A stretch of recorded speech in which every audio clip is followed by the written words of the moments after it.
make a statement. Hi, Donnie. How are you? I don't think they will. Again, it's very specific.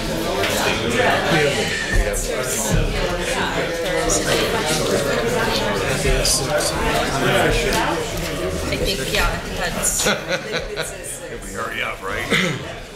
Okay. We ready? Wait, we got Bill.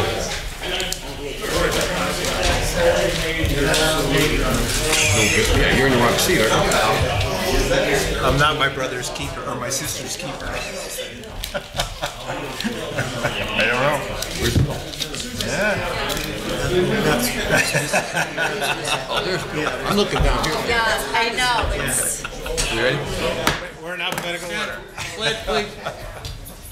I pledge allegiance to the flag of the United States of America and to the republic for which it stands, one nation, under God, indivisible, with liberty and justice for all. Almighty and everlasting God, who presides over all things in heaven and earth, come and preside over these deliberations so that those that make the decisions may be guided by your wisdom.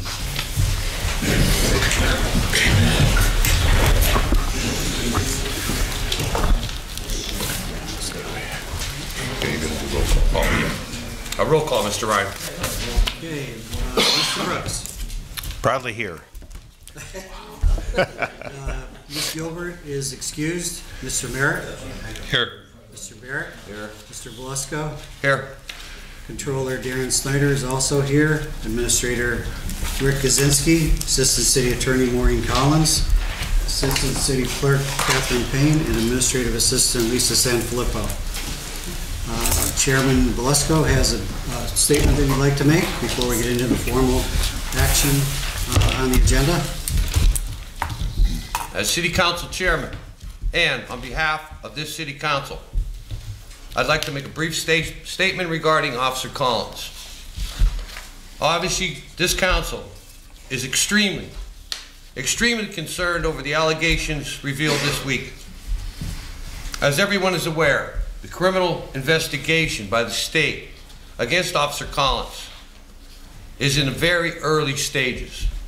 Additionally, the city has begun an internal investigation related to this matter.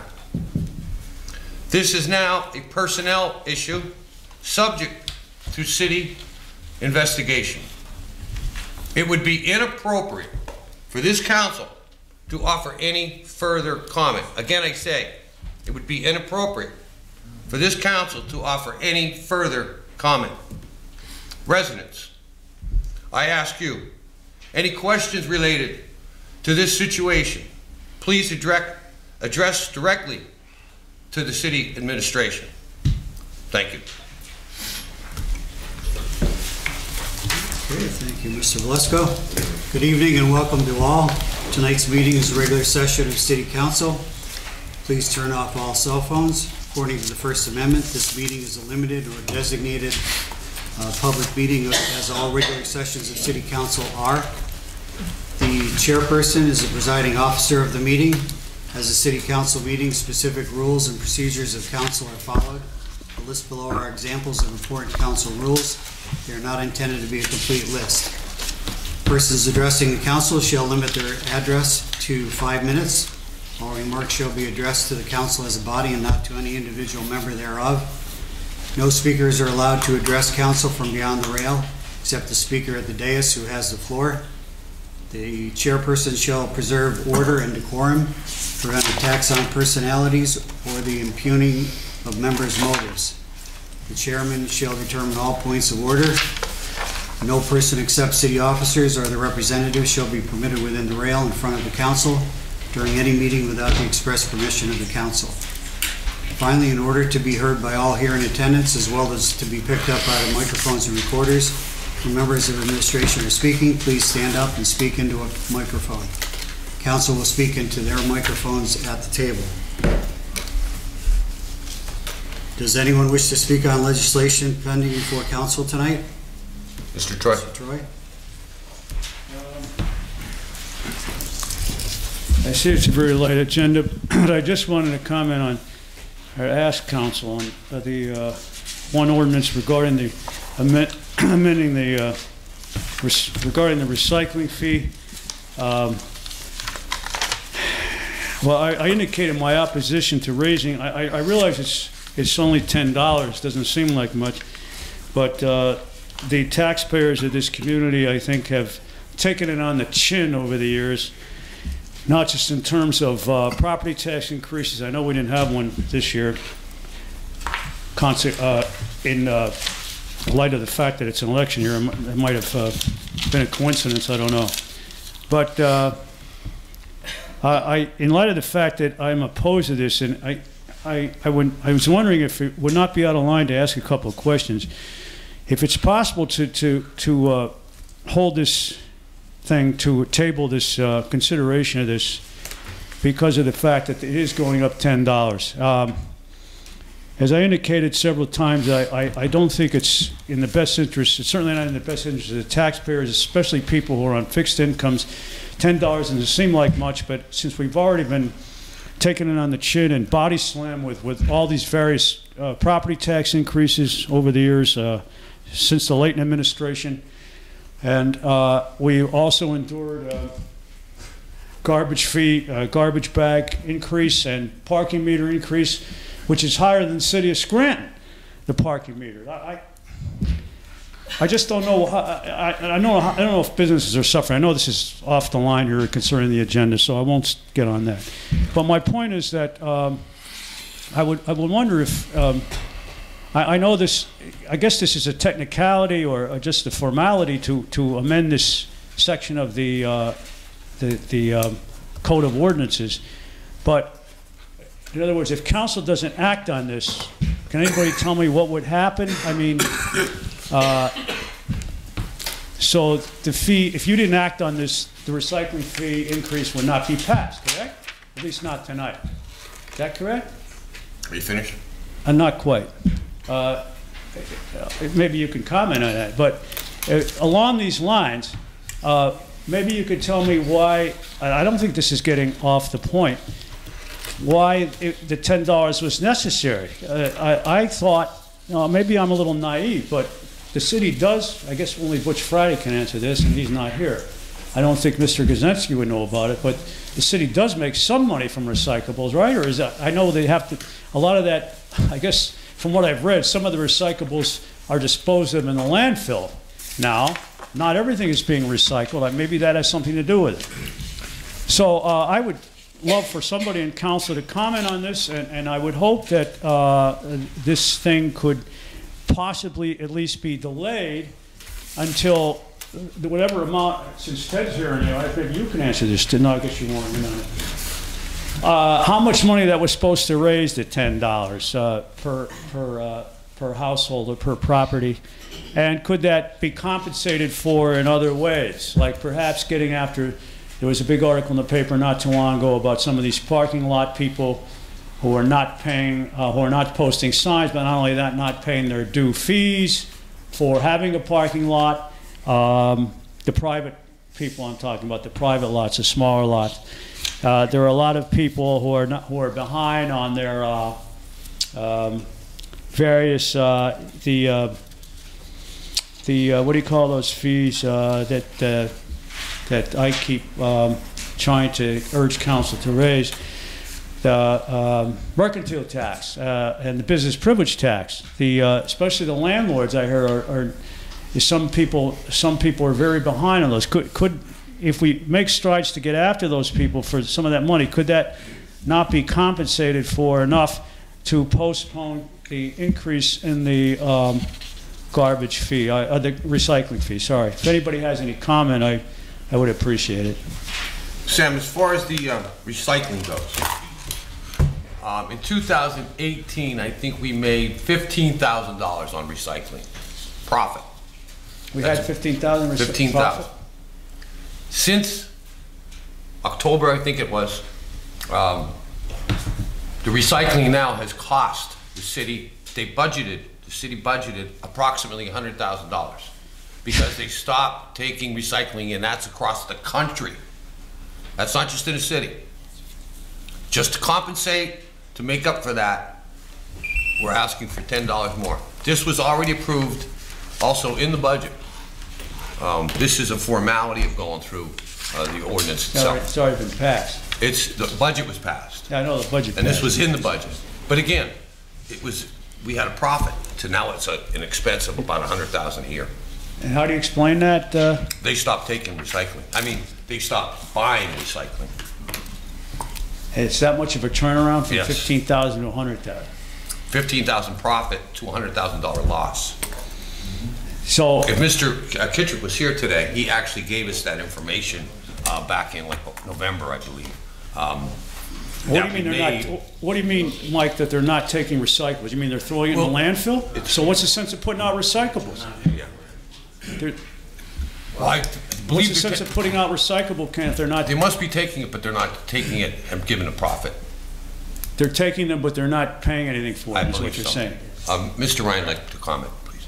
Oh, go ahead. Sam, I don't know if you've been reading in the paper since October what's been happening with the recycling again across the country. There's speculation as to what's causing it, but one of the things that they say is causing it is because of the restrictions that President Trump has put on China. China is the major person who takes the Has something to do recycling, with it? major entity that takes the recycling, and they have increased their prices dramatically. So that's where most of the recycling goes. And Because of the tariff instead increase? of giving money, they're asking more. They're asking for fee increases themselves to take it. Well, my point being, I won't just. So there is a big turnaround from 15,000 to 100,000 a year potentially. But, okay, so I'll buy what you say is true, but I still wish that the money that could be made up elsewhere, that's all I'm saying, instead of whacking the taxpayer with it. But you're asking, why is there a reason for a big turnaround? That's the reason for the big turnaround. What's that? I'm sorry, Jim. You're asking, what's the reason for the big turnaround? That's the main reason for the turnaround. That's China. Yeah. Yeah, basically, I know that. But I'm still a little perturbed by the fact that the money can't be made up elsewhere. That's my point. Thank you. Thank you. Would anyone else like to speak on pending legislation?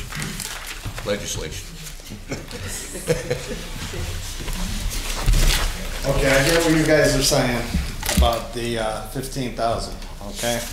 But $15,000 through the city, you look at the houses, now you're putting it all on the homeowners, okay? Now we gotta start thinking about, okay, the recyclables, aluminum cans, if you take them to Allen's, if you take them over to Bilecki or wherever, they're offering 35 cents a pound. Now, by separating them, they're getting $35 cents a pound on them. Now, that comes out to a lot of money in the city. Separate the plastic. You have towns that have the 3 slots. We used to have them over in the city. They come around with their garbage in their collections.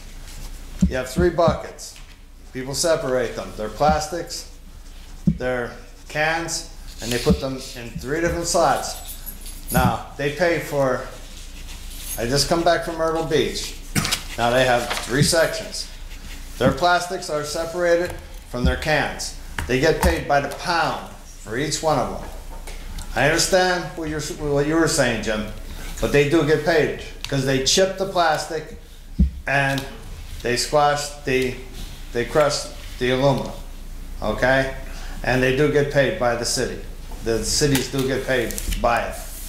Our daughter lives in Conway. I see it all the time, okay? Now, the city gets paid by it. We can do that in our city and make a profit. So the homeowners don't get beat by the cost. Look into it a little bit and get a couple trucks. That way you can get reconditioned trucks and can pay for it in that sense. That way the homeowners don't keep getting hit. Okay, it's 10 bucks. 10 bucks isn't a lot. But when you start $15,000, you're saying $15,000. But if you take $15,000 and you divide it to how many houses in the city there is, that comes out to what, maybe $1 to every house, about $10. So look at it that way too. But every time you turn around, like he was saying, $10 here, $15 there, you got a lot of senior citizens that are getting less than $1,000 a year or a month and coming into their house. They're paying high heat bills, electric bills, they're paying, and they're losing their houses. You drive through the houses, through the heights, and see how many houses are being lost, are being sold. I see them every day. I just seen 3 more for sale signs go up on Sheridan Street. On Grant Street, I seen another one. Bill, your section in the Heights, 4 more came up, all right? I see them, all right? I just came back, and when I came back, I seen 8 more signs up in the Heights for sale. And all the places that I'm seeing on Sheridan Street, I'm seeing these vehicles, New York, Jersey, I'm seeing Florida now, up in the Heights. People driving their kids to school over at Heights Elementary with New York plates, with Jersey plates, with Florida plates, going to the schools. Come on, we have to do something. We got to keep our senior citizens in our houses. We got to keep our kids here. We can't keep letting them fall off. $10 to the senior citizens is a lot of money. It's a lot of money. You don't think so, but it is. I had a parent that was a senior citizen. And that $10 was a lot of money to my mother. You know? So to me, $10 is nothing. It's a drop in a bucket.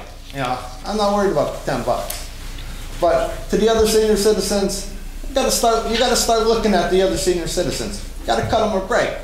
$10 is $10. That's a prescription. That's getting their medicine.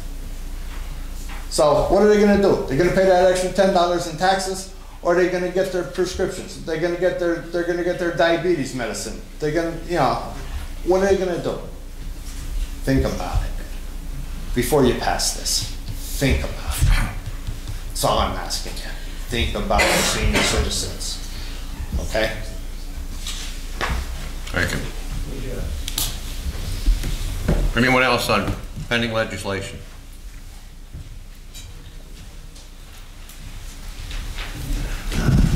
John Toski. I'm just going to ask about the community development block grant. That's just money for a fire truck getting edited in there, and there's nothing coming out. That's all I have. The community block grant. Yes, it is for the fire truck. But there's nothing else coming out of that budget. Nothing else. Is that the only change? It's added. Okay. There's no subtraction. No, well, it is coming from there. I think it's 700,000 if I'm not mistaken. No, but there's nothing else coming off of that budget. That's the only change, is what I'm asking. Yes, that's the only change. Okay. That's all. Thank you. Anyone else? Okay, moving forward. There's a lot of talk about the recycling fee, and no one likes fees. I don't like fees either. But our program here has been recognized time and time again by the state as being a model program. It's commingled. It's not the traditional glass and plastic, but we do a great job of yard waste and Christmas trees and everything else all year round. And there's an inherent cost built into all of that. We get nothing for any of that, obviously. Nobody's paying us for our yard waste or Christmas trees and most of what are in there. And I see more and more people taking advantage of that, and less people putting trash out there, recycling more. We've received awards, and now there's a grant that's pending, I believe pending or been received from DEP for new containers and those types of things, and another vehicle. So obviously we have something that works, but these trucks that go out there with these people picking up all these too, there's a cost for all of that. These are employees, there's fuel, equipment, there's a lot of things other than what you're getting when you turn these items into a recycling center. It's not inexpensive, but it's a service to our residents, and we're not trying to make money on it. No one is obviously we're not making money, $15,000, and that doesn't include what I just spoke about. That's just tipping fees versus, what we're, it's the cost, the other costs that we're not looking at. And these are obviously people that may be able to be out doing other things. So it's a service to our residents. And if you look at it, it's $60 a year. Math, I don't know what that equates out to per week, but it's really not a lot of money to be able to put out 6 bags of yard waste in front of your house and 2 containers of newspapers and everything else out there that you might have to pay to dispose of. And a lot of municipalities don't do this. You have to take it someplace, you physically put it in your car. And I don't know about you, but I don't want to put 5 bags of yard waste in my car and drive it someplace on a nice hot summer day. So, or anything else that I do put out there. I do work hard at it. It is a service, but it does come with a cost. And we're not trying to make anything, we're just trying to just even it out a little bit. So I just wanted to comment on that. Thank you, Councilman Burke.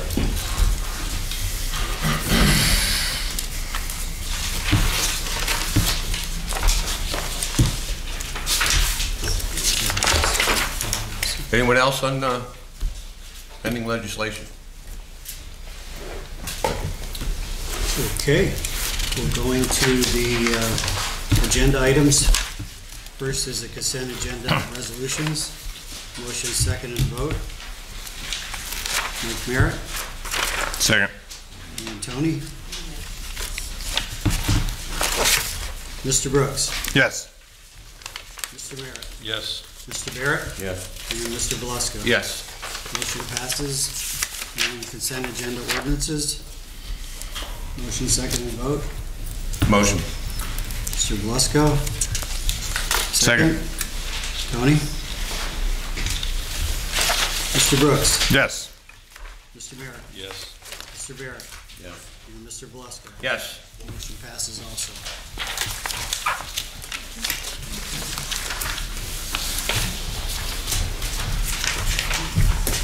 Presentations. Yep.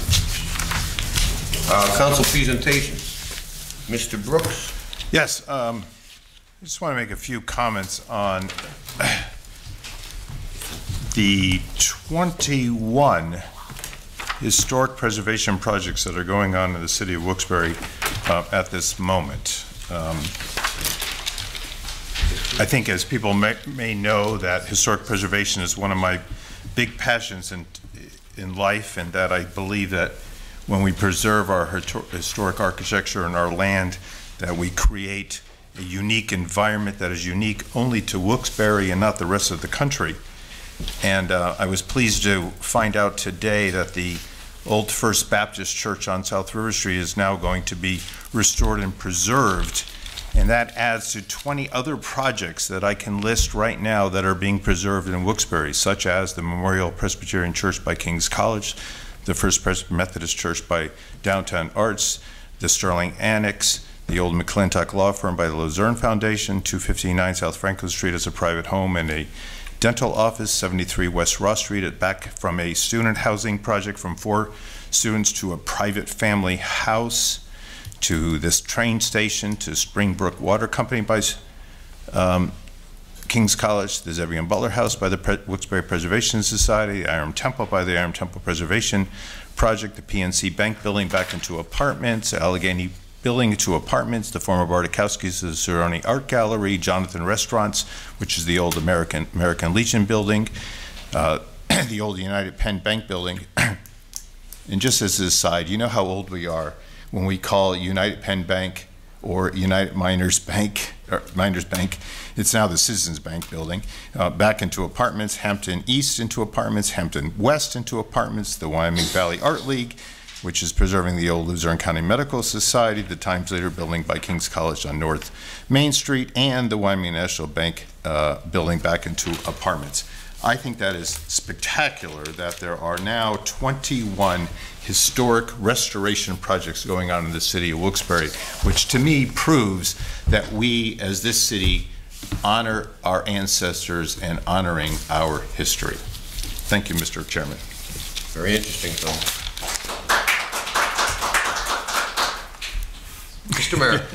Yeah, a couple of things tonight for Rick.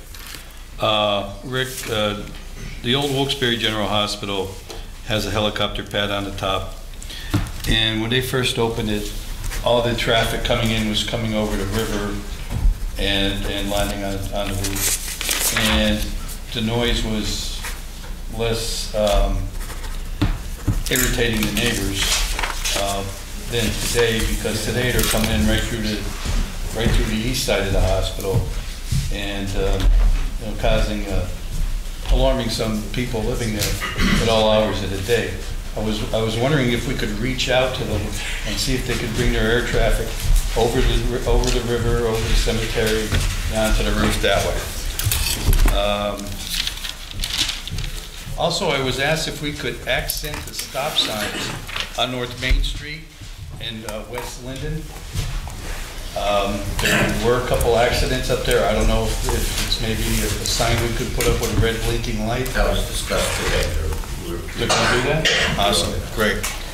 And the last thing is, of course, street markings on a lot of our streets are very faded, but the one in my district that gives me the most concern is the Guthrie Hill, because it's a blind hill when you're going over it in both directions, and just don't want to see an accident happen there.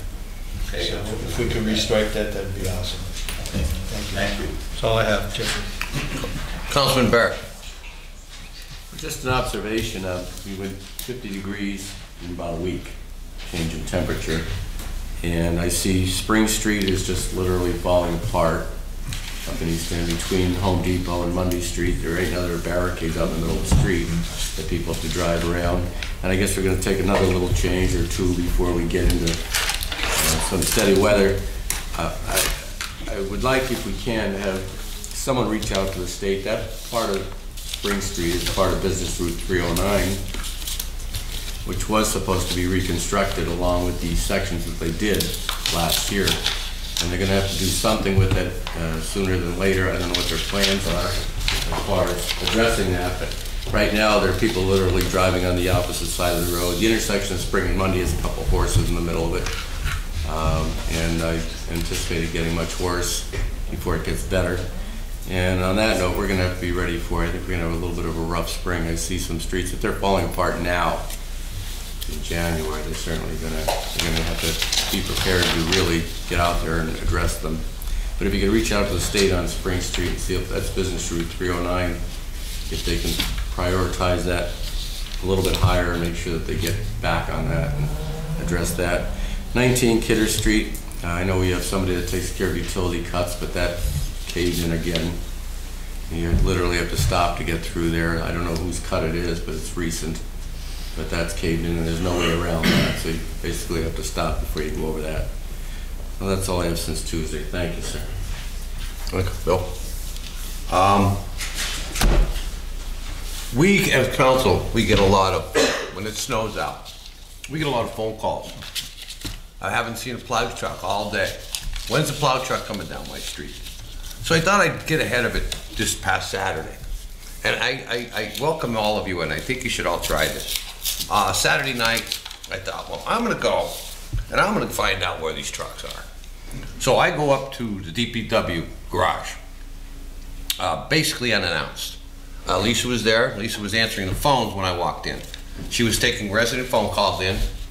As the dispatcher was there on the mic, dispatching the trucks throughout the city. And as Butch also was there, Butch, our director of operations. But the process, as I sat back and watched, ran like a well-oiled machine, doesn't it, Lisa?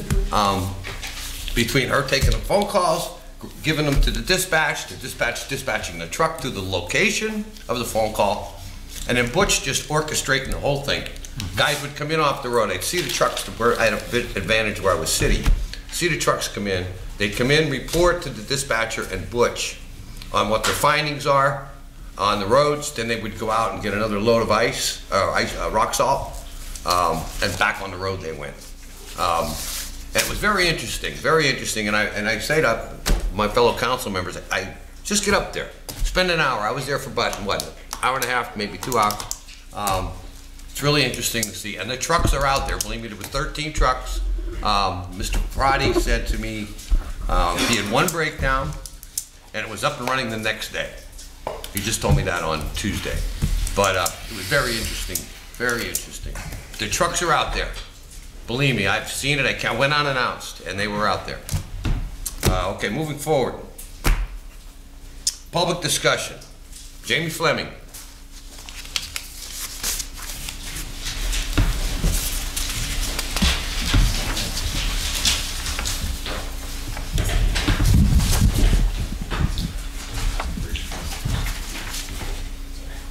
I'll start talking while he's passing. State your name, please. My name is Jamie Fleming. Some of you may know me because I have family from Wilkes-Barre. My mom's from East End. The Worths were my grandparents. My aunt and uncle are the Danes. They live right at the end of Kidder Street. That being said, I am a registered nurse at Wilkes-Barre General Hospital. So while you're calling them about the helicopter pad, can you call them about the stuff that I'm about to talk about too? Because I'd appreciate that. I'm here in front of you because I want to talk about some of the issues that I'm sure you guys have all seen in the paper. I just came from bargaining. I'm with PASNAP, which is our union, and I'm just asking for support with our contract. Today, the hospital's website had 102 posted positions. That's 102 careers that we want CHS to bring to our community, to our city, to this city. Staffing's important, not only patient care, but for nursing school graduates to remain in our local community. Staffing improvements are essential for the middle class to thrive. I know you're talking about preservation with our ancestors. Well, this plays in a key factor too. You want our families to stay here and to raise our families here like you're raising your families. Our nurses are responsible for 6 to 7 patients at a time, plus or minus admissions, transfers, discharges. Some nurses do 12 to 13 charts in an 8-hour session shift. In the OR, there is a 27-minute turnover time. That means from the time that the last patient's wheels are out of the room until the next patient comes in, we have 27 minutes to take our patient to recovery room, see our next patient, have anesthesia, see the patient, run around chasing the doctors to make sure their H&Ps are updated, their consents are signed. All of the instruments are sterile and opened properly. No one comes in our room besides the people that need to be there, and have that patient in the room while trying to ease their worries. 27 minutes, we've put a time on it. We continue to fight for you, for your families, for my family. I know my grandmother, God rest her soul, she used to go to General Hospital all the time, so I want everyone to just kind of see what we're talking about. Alex, my cohort here, passed out a letter and a report, and if you could take a few minutes out of your personal time to just read it. I ask you to consider writing a letter of support to our employer to show them that we're a community with a solid foundation and that we want our families properly cared for with the proper resources and the proper staffing. Thank you for your time. That's all I have. If you have any questions, Is there like a lot of overtime being made there? So, did you see the Department of Health report that they released? I skimmed over it. Yeah, so basically, there's a lot of mandatory overtime. We're being mandated to stay and work double shifts. Up to 16 hours is considered legal by the state of Pennsylvania.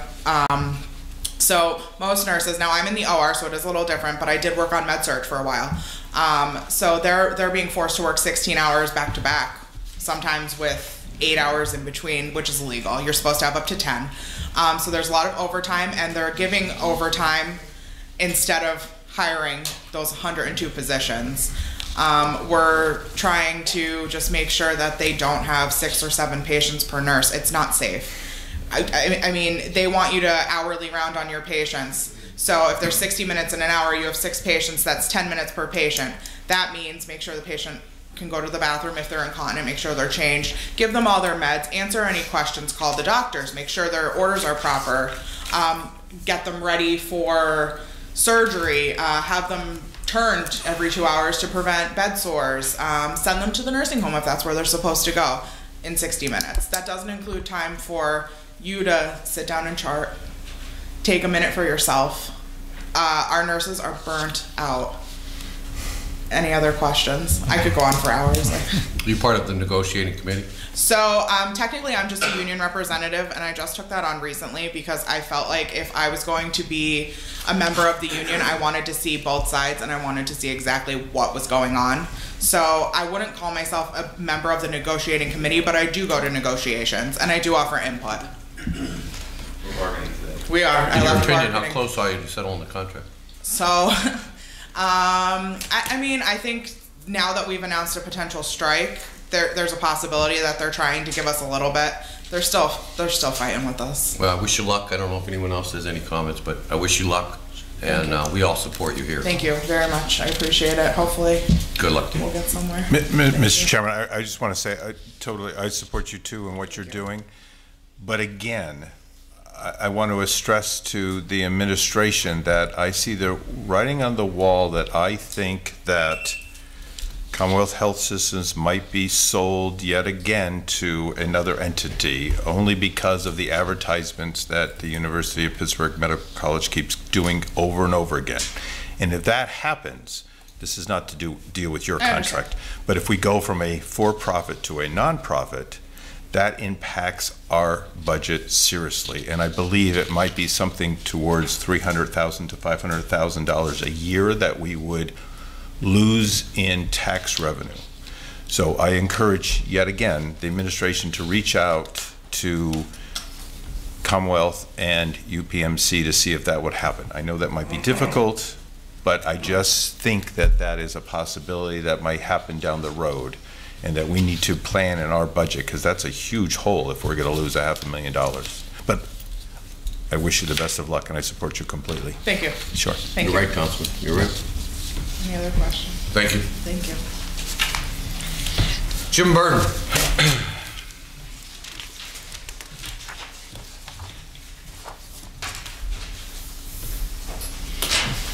Jim Burton, 58 Taft Street, Wilkes-Barre.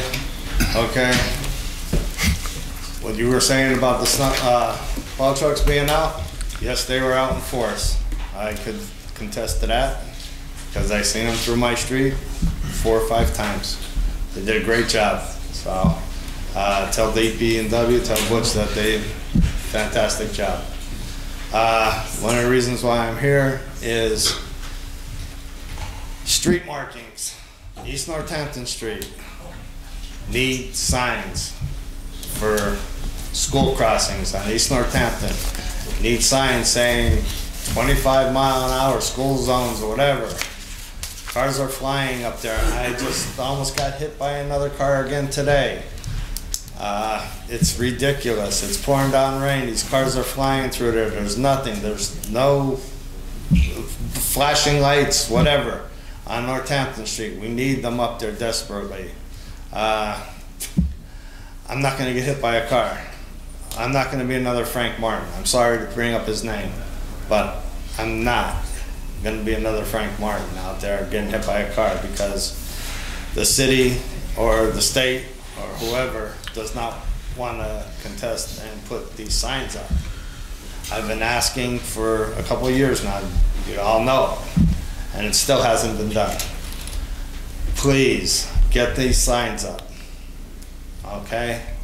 And not just for me, but all of Northampton Street. There is no crosswalk signs, there's no signs about these kids crossing the street from Wells Street all the way up to Meade Street. There is no signs for school crossing, nothing.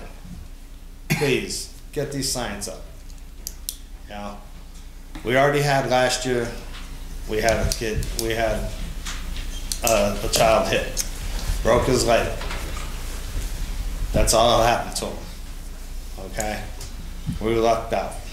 Now, they come behind me, I'm standing out there, they make the right-hand turn right behind me. I'm standing out there. They don't care. But when I'm standing out there and they run their red lights, I care, okay? Get a cruiser up there in the morning and see what they're doing. You know, it doesn't have to be every day, every other day, twice a week. Get them up there, let them sit in Harris's garage. You know, and let them watch how they're flying up Northampton Street, down Northampton Street, down Grand Street, going 70 miles an hour just to make the light. And there's kids walking across the street, high school kids, grade school kids. These people don't care. They fly through there. Like I was saying about New York, New Jersey, Florida, they're the cars, plus our cars. Please, take care of these problems. Okay? Before a kid gets killed. You see it all the time on the news about kids getting killed. Let the kid get killed, or I'm gonna get dragged under one of them. Thank you. Mr. Burton, Rick, can we take a look into that? Yeah. See what you're saying? Yeah. You could also, if you'd like, just to preach your case, traffic committee, you could ask Mr. Ryan here. Traffic committee handles pretty much all signage in the I've city. been after it for years. Did you ever have gone to traffic committee meetings? I've talked to Butch, I've talked to everybody. You know. No, I mean, they actually have meetings here at City Hall. I don't know when they're at. Well, Mr. Ryan will, The traffic meeting was today. okay, so it won't be for another month. Right. What is it? 28th next month. 28th? 28. 28th? Yeah. Alright. It could actually go. I mean, if you want to plead your case there. Oh, yeah. Rick will look into it in the meantime. Oh, yeah. Around 11. I think it's what, 11, 11:30? 11. Yeah. 11 o'clock in the morning? Oh, Yeah, okay. you could just, go and speak with them. You know, Alright. won't I hurt. will. Alright, thanks. Sure. Greg Griffins.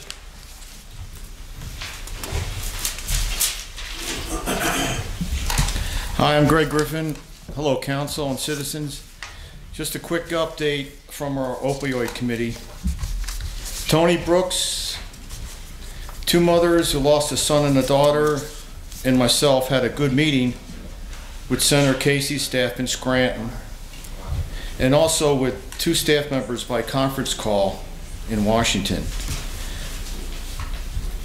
We asked Senator Casey for help in revitalizing Wilkes-Barre neighborhoods, and Tony keyed on that. He did a good job. We talked about the lack of drug treatment programs of longer duration. They're getting out of these drug treatment programs 10, 15, 29 days when the coverage expires or whatnot, and they're not cured. And so they're easy prey for the drug dealers. And because they were weaned off a little bit, they're dying. So they're estimating we need drug treatment programs 3 to 6 months. So we're going to continue to have people die because the drug treatment programs are not funded properly. So this is what we covered with Senator Casey's office, and also helping having a DEA drug task force sent to Luzerne County. Senator Toomey's office also contacted us, and he's aware of the opioid epidemic, and help may be on the way there. We have to talk about the terrible cost of this epidemic. Some sad news. Justin Barna lost his battle against addiction and left 6 kids. And he's from Hanover. So this is the terrible cost of this epidemic. And in the year ahead, we will probably be heading for a 5th record year in Luzerne County. Of course, we're 5th or 6th in the state, county-wise, in drug deaths. Since the problems are widespread and will not be easy to turn around, the first thing that has to happen is for our local drug task force to receive the resources it needs to just to keep the drug dealers at bay. Again, federal help is a must, and we will be communicating with all of you by email in the future. The big plan is for Luzerne County Council, Wilkes-Barre Council, Hazelton Council to join forces in a united effort to get Luzerne County the federal assistance that we deserve and need. So all the councils get together and make a plea to the federal authorities, Senator Casey and Senator Toomey. But if they don't hear from us, we get passed by. We got passed by the 10 task forces that were sent elsewhere. And they're doing a great job on the ground in other counties in America, fighting drug dealers. DEA guys, they're sharp, ladies and gentlemen. But we didn't get one. So that's what we're trying to get, a drug task force for Hazelton. The district attorney says Hazelton's a source city for the drugs coming into Luzerne County. So that would be a great place, and we're working with it. We talked with the mayor of Hazelton, Mr. Coussat, today.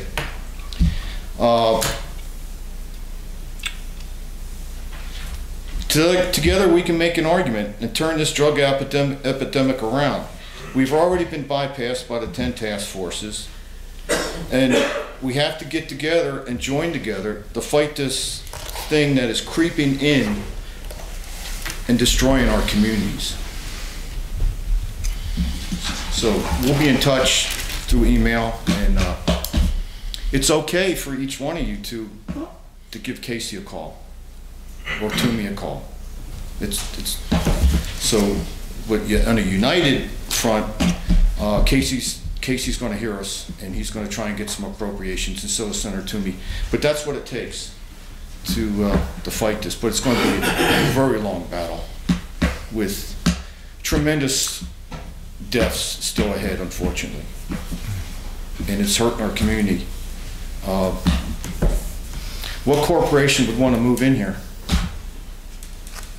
What CEO would want to settle his kids in Luzerne County if they looked at the bad side of it? Of course, it's a great place to live. We all know that, and that's why we're fighting for it. But I think it would really help if we can do a united front, appeal to Washington, and show that we're fighting for ourselves. Thank you. Great. Thank you for all you do. Again, I know you. Sure. Now, when you met with Casey, how did that go? What came out of the meeting? Kristen, the administrative assistant, and she's big. She answers directly, and she meets with Senator Casey all the time. And she said she lost 7 of her friends to opioid epidemic. She was very interested in Tony's revitalization of Wilkes-Barre neighborhoods, and she was going to convey that to the senator. We had the 2 mothers. It was kind of emotional. They talked about their son and their daughter. So we think it was very, very effective. And it was great having a member of government with the citizens. So that worked out well. We're going to do more. Please continue your emails and forward them to the rest of council also. Sure. Thank you. You know, maybe with your fight and our fight, we can get something done. We don't have any alternative. I agree with you. There's no alternative. Thanks a lot. You. Sam Troy? Sam Troy, Joseph Lane. Just a couple of things in it.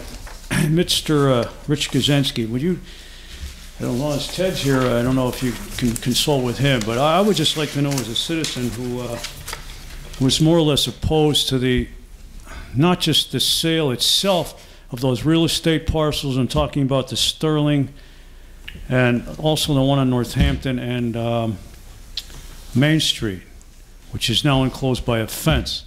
And that's now, I think, in its 4th year since it was, since that was finalized, that it was finalized during the Layton administration. I wondered if there's been any progress, if there ever is going to be. I know they were negotiating with what used to be the Norton Dress Company there and a couple other. They wanted us to salvage, work around the buildings. I'm very skeptical about this thing. I just wondered if that, if anybody's an expert in real estate here, maybe they know what the delay is all about. If anybody has any inside information, is privy to any information there. I know there's a reversionary clause in the deal that the land would go back to the city if they don't develop that. I guess it's 5 years, so we're almost in the 5th year. This is 4 years already, 2019. Close to 4 years. Maybe council should start looking into that. You know, I mean, does anybody know why the delay? I'm talking about the one on Main and Northampton now. As far as the Sterling lot goes, that's another thing. I'm very skeptical that that's ever going to be built as well. I think that the city could have done a lot better by maybe finding some money for instance, a fine arts center or like the borough of Kingston has, which is a much smaller borough than Kingston, an athletic center, a rec center, sorry, on 3rd Avenue there. Maybe have something for the citizens instead of, you know, some kind of building that the ordinary citizen can't really relate to or can't use. You know, condos and, is that what it is? Condominiums and luxury apartments or whatever they're putting up there, supposedly. If you guys know anything about any updates there on that, I would really like to know as a citizen, because I passed by that corner over there and I think it's disgraceful, that Main and Northampton with the fence around it. And I'm very skeptical that it's ever going to be built. And I would like to know, maybe if somebody's an expert in real estate, as I said, if maybe that, I forget the name of the company that bought it, if they're using this as a tax write-off or whatever for the 4th year that they've had it and not done anything with it, well, the city sits there with a parcel of land that has got nothing but debris on it. It looks really disgraceful. To think what the city once was when I grew up here in the 60s and to compare with it now, I know there's circumstances that have changed dramatically over the years, but it's still very depressing. I hear that Mr. Henry has resigned. This is another issue. I don't think he's resigned yet, has he? No. I'm very disturbed by the fact, this is no disrespect to you, Ms. Collins. I don't really think we need 2 solicitors. I think that's a waste of money. That's not to say that you don't do your job right. I talked to this with the mayor once or twice, and maybe now he's only going to keep you. If you know anything about that, I don't know. I would urge council to maybe open some dialogue up with the mayor. I don't understand why the budgetary dialogue has to take place only once a year. There's an old saying that Nero fiddled while Rome burned. I don't think things are that serious. Maybe, as you know, the debt for the city is going to increase dramatically over the next few years. And I've made some proposals to try to find other sources of revenue and also to cut expenditures.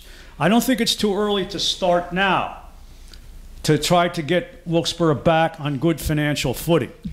And I think that by not doing anything the way it seems that you guys are doing, and I think it's very dangerous. I mean, after all, weren't we this close to coming under Act 47, the city? And that would have been meant drastic measures to try to cut expenditures and to raise revenue. And I'm sure one of those ways to raise revenue was to increase property taxes. Along these lines, I would urge council to see what's going to go on with the situation. Back to Mr. Henry. Ms. Collins is going to be the only solicitor now. That would be okay, and maybe to see whether or not, if anybody knows whether that other job that Mr. Henry has is going to be eliminated, or perhaps be taken up by someone who only do it part-time, thereby saving benefits and some salary. Thank you. I wish, by the way, that we could go back to the old format of 7 or 10 minutes for public presentation. Is there anything going on with that lot? Yeah. You know anything about that, Richard? I know a little bit about the Sterling. Not the other situation. Well, see, Ted would know, but he can't speak now. He's not a. The Sterling will probably. What's that, Rich? The Sterling's going to start moving along within about another 12 months. 12 to 14 months. Okay, so that I can tell you. Some of us will live to see it then. As far as the Northampton in Maine, is that Sphere International? Sphere, I believe it's called. Right. Okay, they're still in negotiations with a few of the building owners. I think one in particular. So that project is still on the books. Is it close to 5 years? Absolutely. You're going to look at the reversionary clause. So we'll be addressing that shortly. What else did you want to know? Well, about the 2 lots, I don't know if you know anything about. Maureen will be taking full duties. Full duties. So we're not going to have another solicitor. And Mr. Henry has not resigned yet, or left his position yet. So Maureen will be doing that. As far as the other position he had, I think that might be eliminated. But we still have to have someone to be a deputy district, a deputy administrator, assistant administrator. So we're looking at that also right now. All right, thank you. Thank you, Mr. Troy. John Sahoski.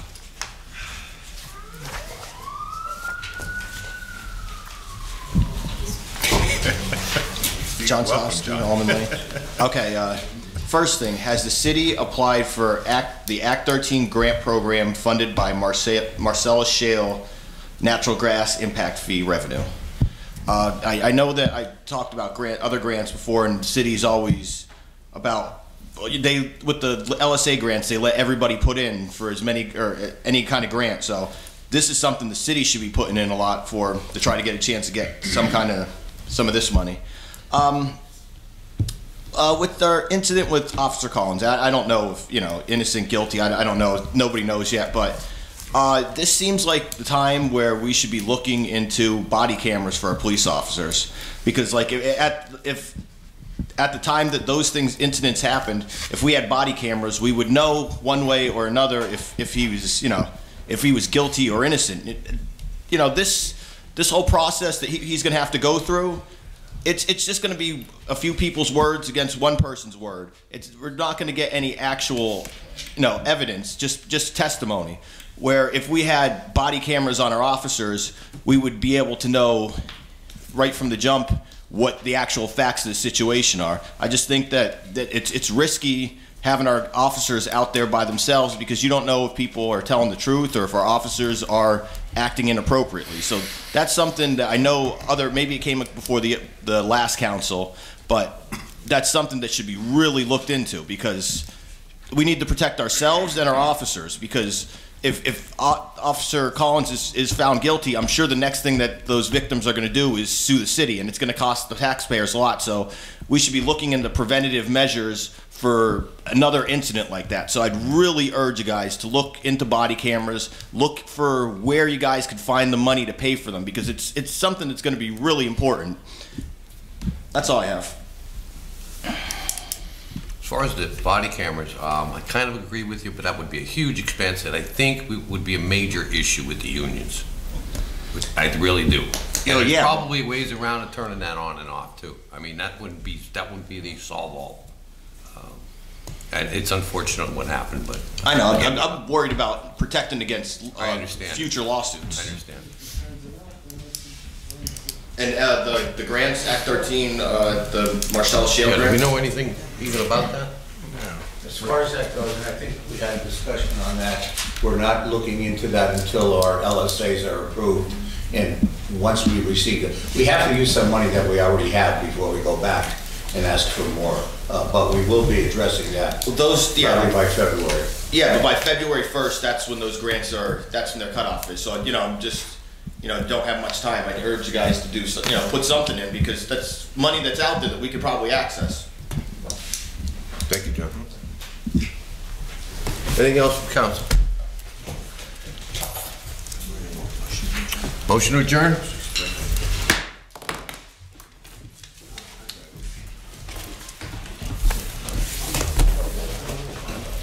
Yeah.